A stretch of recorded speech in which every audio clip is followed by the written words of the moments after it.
My name is Amina. I was born in a quiet village where everyone knew each other by name and stories passed faster than the wind. Life here was simple, shaped by seasons and whispers. And in the heart of it all was Kofi, the boy whose eyes held dreams bigger than our little world. He wasn't rich, nor did he own land or cattle, but he had something no one else did. A heart pure as rainwater and a smile that could calm a storm. I met him beneath the old baobab tree when I was barely 15. He handed me a small flower, his hands rough from farm work, and in that moment, without a word, my heart chose him. We spoke of the future as if it belonged to us. He promised that one day he would leave for the city, find fortune, and return to marry me properly. Every evening we'd sit together, feet dusted in red earth, watching the sun melt behind the hills, and I believed every word he said. But fate, as it often does, had its own plans.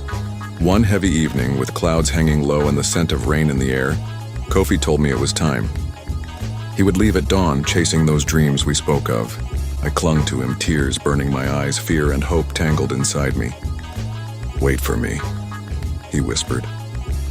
"No matter how long it takes, I'll come back for you." And I promised. Under that ancient tree, I swore I'd be his no matter what. Days turned into weeks, weeks blurred into months.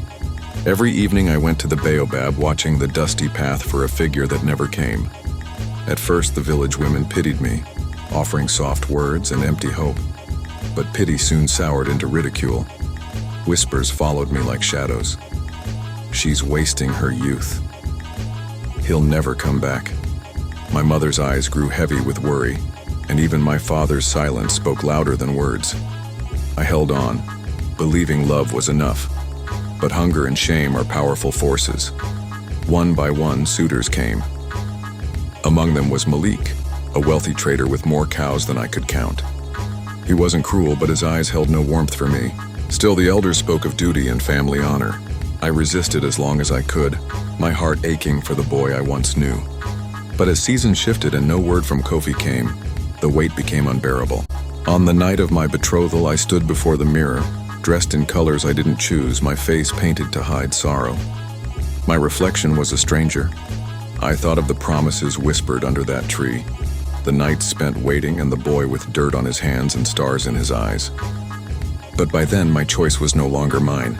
Malik became my husband, and I buried Kofi in the corners of my heart where no one could see. Years passed. I bore a child. Life settled into routine. I no longer visited the baobab. Memories dulled, though sometimes in the quiet of night I'd hear a voice call my name in the wind. The village no longer spoke of Kofi. To them, he was a foolish boy swallowed by the city. Then came the market day that would unravel everything. The sun blazed harshly and the air buzzed with the shouts of traders. I stood at my stall arranging woven baskets when the commotion began.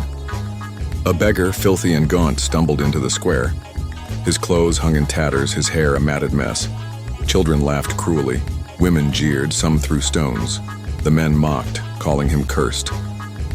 I might have looked away like the others if it weren't for his eyes.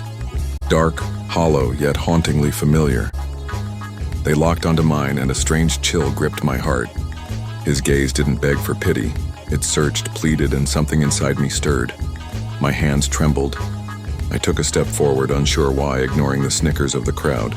The beggar spoke my name. Not the name the world used, but the secret one. The soft one only Kofi knew. The world blurred. The market noise faded. I saw not a beggar, but the boy from my youth. His face, though weathered by suffering, still carried traces of the boy who once placed a flower in my hand. I fell to my knees, shame and sorrow crashing over me. Kofi, my Kofi, reduced to this. He spoke of betrayal not with anger, but with a pain deeper than any wound. How he'd left for the city, was robbed and beaten, thrown into a cell for a crime he didn't commit. Years stolen, hope lost, and yet he returned for me only to find me in another man's home. The villagers, cruel a moment ago, now stood in hushed guilt. I wept openly, apologizing for the promise I broke, for the love I abandoned. But Kofi, ever gentle, placed a hand on my shoulder and forgave me. "It was not your doing," he said. "The world is unkind." He refused my offer to stay, to be cared for, to have a roof over his head. His pride remained, though his body was broken. Without another word, he turned and walked down the dusty road. The same one he had once taken toward the city, now leaving behind the village that betrayed him. I watched him go until he became a blur against the horizon, the ache in my chest unbearable.